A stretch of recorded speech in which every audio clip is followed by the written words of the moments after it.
توحید کے اثرات۔ جب کوئی شخص دین اسلام میں داخل ہو کر سچے دل سے عقیدہ توحید کا اقرار کرتا ہے اور اللہ تعالیٰ کے احکامات پر عمل کرتا ہے تو اس کی زندگی میں درج ذیل اثرات مرتب ہوتے ہیں۔ عقیدہ توحید انسان کو عزت نفس عطا کرتا ہے، یعنی مسلمان اللہ تعالیٰ کے سوا کسی کے آگے نہیں جھکتا۔ عقیدہ توحید انسان میں عاجزی پیدا کرتا ہے، کیونکہ اسے یقین ہوتا ہے کہ جو کچھ ہمارے پاس ہے وہ اللہ تعالیٰ کا دیا ہوا ہے۔ اللہ تعالیٰ پر مکمل یقین رکھنے سے بہادری اور شجاعت جیسے اوصاف پیدا ہو جاتے ہیں۔ انسان کو قلبی اطمینان اور سکون حاصل ہوتا ہے۔ یہ عقیدہ انسان کو نیکی کی راہ پر چلاتا ہے اور برائی سے بچاتا ہے۔ انسان میں صبر و شکر جیسے اوصاف پیدا ہو جاتے ہیں اور وہ گناہوں سے بچنے کی کوشش کرتا ہے۔ پیارے بچوں، اگر ہم سچے دل سے اللہ تعالیٰ پر ایمان لائیں گے تو احکام الہی پر عمل کرنا نہایت آسان ہو جائے گا۔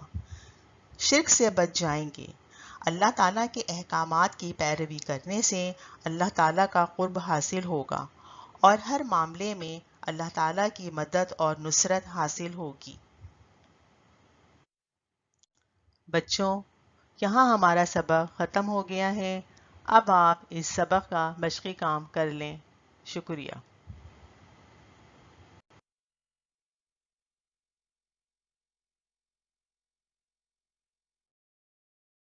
رات میں سے ایمانیات کا جو پہلا ٹاپک ہے توحید، وہ پڑھیں گے۔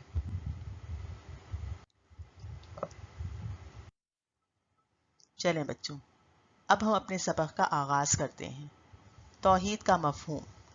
توحید عربی زبان کا لفظ ہے جس کے لغوی معنی ہیں ایک ماننا، یکتا جاننا۔ شریعت کی اصطلاح میں توحید سے مراد اللہ تعالیٰ کو ایک ماننا اور یکتا جاننا ہے، یعنی اس بات کو زبان سے اور سچے دل سے ماننا کہ اللہ تعالیٰ اپنی ذات میں یکتا، صفات میں لاثانی ہے۔ اللہ تعالیٰ کا کوئی ہمسر نہیں اور اس کے سوا کوئی عبادت کے لائق نہیں، اور اللہ تعالیٰ جیسی خوبیاں کسی میں نہیں۔ وہ تمام کائنات کا خالق و مالک ہے۔ نفع و نقصان، زندگی، موت، تندرستی اور بیماری، غرض تمام چیز کا مالک اللہ تعالیٰ ہے۔ اللہ تعالیٰ ازل سے ہے اور ابد تک رہے گا۔ اللہ رب العزت اپنی ذات میں کامل ہے۔ توحید کی اہمیت۔ اسلام کا سب سے پہلا عقیدہ توحید ہے، جو کہ دیگر تمام عقائد کی بنیاد ہے۔ حضرت آدم علیہ السلام سے لے کر حضرت محمد صلی اللہ علیہ وآلہ وسلم تک تمام انبیاء کرام علیہ السلام نے تعلیم دی کہ اللہ تعالیٰ کے سوا کوئی عبادت کے لائق نہیں۔ قرآن مجید کی سورۃ الحشر میں اللہ تعالیٰ نے ارشاد فرمایا، هو اللہ الذی لا الہ الا هو عالم الغیب والشہادۃ هو الرحمن الرحیم۔ ترجمہ: وہی اللہ ہے جس کے سوا کوئی معبود نہیں، غیب اور حاضر ہر چیز کو جاننے والا ہے، وہ رحمان و رحیم ہے۔ اگر کائنات پر نظر ڈالی جائے تو ہر شے اللہ تعالیٰ کی وحدانیت کی واضح دلیل ہے۔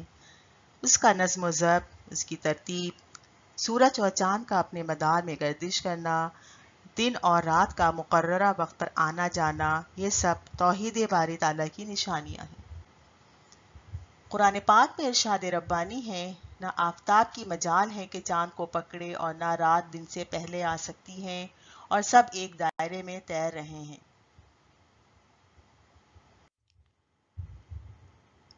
سورہ اخلاص میں واضح طور پر توحید کو بیان کیا گیا ہے۔ کہہ دیجئے کہ اللہ ایک ہے، اللہ بے نیاز ہے، نہ اس کی کوئی اولاد ہے، نہ وہ کسی کی اولاد ہے، اور نہ کوئی اس کے برابر ہے۔ اللہ تعالیٰ کی وحدانیت کو سچے دل سے تسلیم کرنا اور مرتے دم تک اس پر قائم رہنا ایمان کی بنیادی شرط ہے۔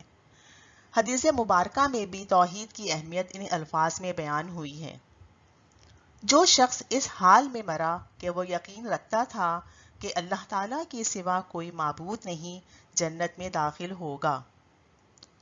جب ہر چیز کا خالق و مالک اللہ تعالیٰ ہے اور پوری کائنات میں تمام مخلوق اس کے حکم کے تابع ہیں، تو اس لیے انسان کے لیے بھی ضروری ہے کہ وہ صرف اور صرف اللہ تعالیٰ کے سامنے ہی جھکے، کیونکہ دنیا آخرت کی کامیابی عقیدہ توحید پر ہے۔ توحید کی ضد شرک ہے۔ شرک کے معنی حصہ داری اور ساجھے پن کے ہیں۔ اسلامی اصطلاح میں اس سے مراد اللہ تعالیٰ کی ذات، صفات، افعال میں کسی کو اس کا شریک ٹھہرانا۔ یہی وجہ ہے کہ قرآن مجید میں شرک کو ظلم عظیم کہا گیا ہے۔ سورہ لقمان میں ارشاد باری تعالیٰ ہے، ان الشرک لظلم عظیم، بے شک شرک یقیناً بڑا ظلم ہے۔ ایک اور مقام پر ارشاد باری تعالیٰ ہے، بے شک اللہ تعالیٰ چاہیں تو تمام گناہ معاف کر دے گا مگر شرک کو معاف نہیں کرے گا۔ توحید کے تقاضے۔ توحید اللہ تعالیٰ سے محبت اور ایمان کی بنیاد ہے۔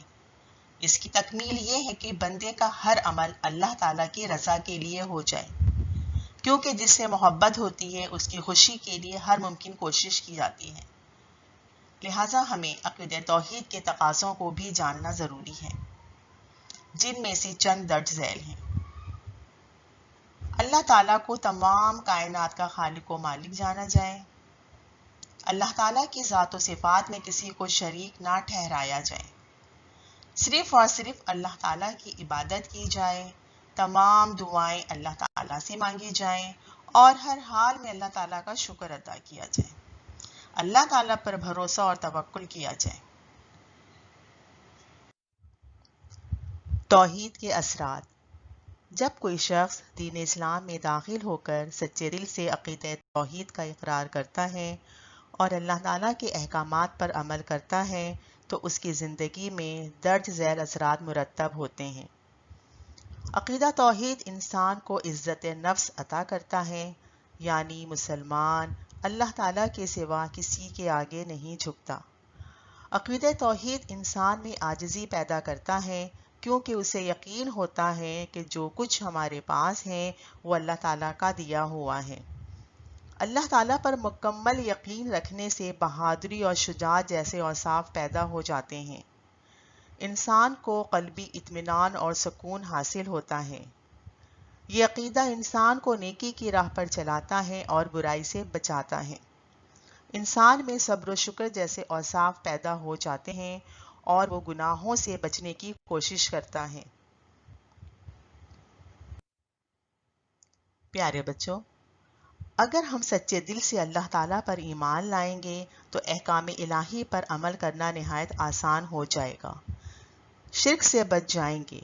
اللہ تعالیٰ کے احکامات کی پیروی کرنے سے اللہ تعالیٰ کا قرب حاصل ہوگا اور ہر معاملے میں اللہ تعالیٰ کی مدد اور نصرت حاصل ہوگی۔ بچوں، یہاں ہمارا سبق ختم ہو گیا ہے۔ اب آپ اس سبق کا مشقی کام کر لیں۔ شکریہ۔